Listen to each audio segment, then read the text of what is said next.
नमस्कार दोस्तों, बहुत बहुत स्वागत है आप सभी का आपके अपने इस YouTube चैनल विदित एरिया में। दोस्तों मैं हूं एडवोकेट मंजीत त्रिपाठी। दोस्तों आज के इस वीडियो में हम लोग बात करेंगे कि अगर आपने अपने लोन का पेमेंट नहीं किया तो आपका अकाउंट फ्रीज हो सकता है या नहीं।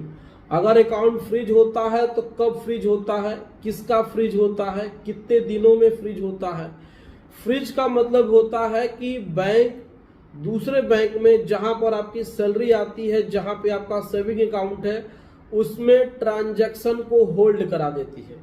अब मान के चलिए कि आप किसी भी गवर्नमेंट कंपनी में या फिर कहीं भी प्राइवेट कंपनी में जॉब करते हैं और आपने किसी बैंक से लोन लिया और आपने उस बैंक का लोन नहीं चुकाया, तो जिस बैंक से आपने लोन लिया, मान लीजिए आपने लोन लिया HDFC से और आपकी सैलरी क्रेडिट होती है, यानी कि सैलरी आपकी आती है SBI में, तो HDFC वाले आपके SBI अकाउंट को होल्ड करा सकते हैं कि नहीं।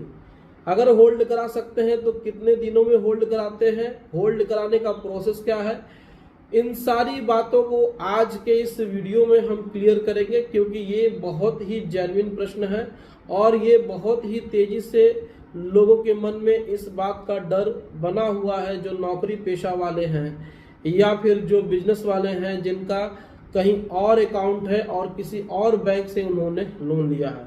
तो आज का ये जो वीडियो है वो बहुत ही इम्पोर्टेंट है। इस वीडियो को बहुत ही ध्यान से देखिएगा, क्योंकि ऐसी जानकारी आपको यूट्यूब पे बहुत ही कम देखने को मिलती है और ऑथेंटिक जो होती है, वो जो सही जानकारी है वो आपको बहुत ही कम देखने को मिलती है। तो रिक्वेस्ट यही है कि वीडियो को ध्यान से देखिएगा। वीडियो पसंद आएगा तो वीडियो को लाइक भी कर दीजिएगा और इसको शेयर भी कर दीजिएगा। चलिए दोस्तों बात करते हैं कि मान के चलिए आपने HDFC बैंक से कोई भी पर्सनल लोन लिया और आप एक गवर्नमेंट एम्प्लॉई हैं या फिर आप किसी प्राइवेट सेक्टर में जॉब करते हैं और आपने अपना लोन पेमेंट नहीं किया, आपका अकाउंट NPA हो गया। अब बैंक आपको लीगल नोटिस भेज रही है, आपके ऊपर लीगल एक्शन लेने की धमकी दे रही है, लेकिन आपके मन में डर यह है कि आपका जिस बैंक में सैलरी अकाउंट है उसको वो होल्ड न करा दे, यानी उसको वो फ्रीज न करा दे। अगर वो उसने फ्रीज करा दिया तो आप उसमें से पैसा नहीं निकाल पाएंगे। तो जब आप पैसा नहीं निकाल पाएंगे तो आप अपने जरूरत की चीज़ों को कैसे इस्तेमाल करेंगे, आप अपने डेली बेसिस के जो खर्चे हैं, फैमिली का जो खर्चा है, अदर जो खर्चे हैं, उसको कैसे मेंटेन करेंगे। तो बहुत सारे सवाल आपके मन में रहते हैं। तो देखिए, सबसे पहले तो हम आपको बता दें कि बहुत ही आसान नहीं होता है किसी का अकाउंट फ्रीज कराना या होल्ड कराना। सबसे पहला कंडीशन तो यही है कि अगर आपका अकाउंट NPA हुआ है और NPA हुए तकरीबन 1.5 साल नहीं हुए हैं, तब तक कोई बैंक किसी बैंक में किसी व्यक्ति का अकाउंट फ्रीज नहीं करा सकता है। दूसरा इसमें शर्त यह है कि अगर इसमें व्यक्ति ने पहली बार लोन लिया है और छोटा मोटा लोन है तो वो फ्रीज नहीं होगा। तीसरा यह है कि जिस बैंक में सैलरी आती है, अगर वो सरकारी बैंक है और वह बैंक चाहे तो वो फ्रीज कर सकता है, चाहे तो फ्रीज नहीं कर सकता। यानी कि टोटल पूरा जो भी डिसीजन है फ्रीज करने का वो उस बैंक का है जिस बैंक में सैलरी आती है आपकी। अगर SBI में सैलरी आती है तो SBI का अगर डिसीजन है तभी वो फ्रीज होगा। इसके पहले वो आपसे भी स्पष्टीकरण मांगेगा, जवाब आपसे मांगेगा, फिर जाकर के उसको फ्रीज करेगा। ऐसा नहीं है कि आपको बिना बताए अगर अकाउंट को फ्रीज कर दिया जाता है तो आप अपने उस सैलरी अकाउंट वाले बैंक के खिलाफ भी आप चले जा सकते हैं कंज्यूमर फोरम में डिफिशियंसी ऑफ बैंक सर्विस का, क्योंकि जब लोन लेते समय आपके बैंक से पूछताछ नहीं की गई थी, आपके बैंक से कोई परमिशन नहीं लिया गया था, तो सैलरी को होल्ड भी इस तरीके से नहीं किया जा सकता है। अगला जो इसमें इम्पोर्टेंट पॉइंट ये है कि सैलरी को होल्ड कराने के लिए तकरीबन कम से कम 1.5 साल पुराना अकाउंट होना चाहिए NPA। उसके बाद इसमें यह है कि अगर कोई NBFC ने लोन दिया है तो वो बहुत ही मुश्किल से किसी व्यक्ति का अकाउंट होल्ड करा सकती है, क्योंकि बहुत बार ये देखा गया है कि सरकारी बैंक कभी भी NBFC कंपनी की बात को नहीं मानते हैं।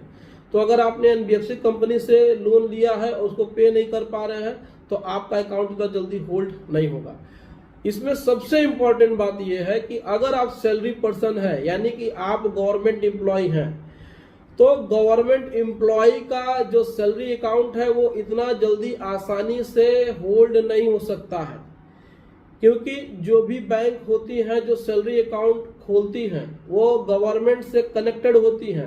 SBI मान के चलिए, स्टेट बैंक ऑफ इंडिया है, अगर उसकी कोई भी अगर उसने सैलरी अकाउंट खोला हुआ किसी भी गवर्नमेंट डिपार्टमेंट का, बल्क में बहुत सारे लोगों ने वहां पे खुलवाया हुआ है, तो यहाँ पर बिना किसी भी परमिशन के, एथोराइजेशन के सैलरी अकाउंट होल्ड नहीं किया जा सकता है।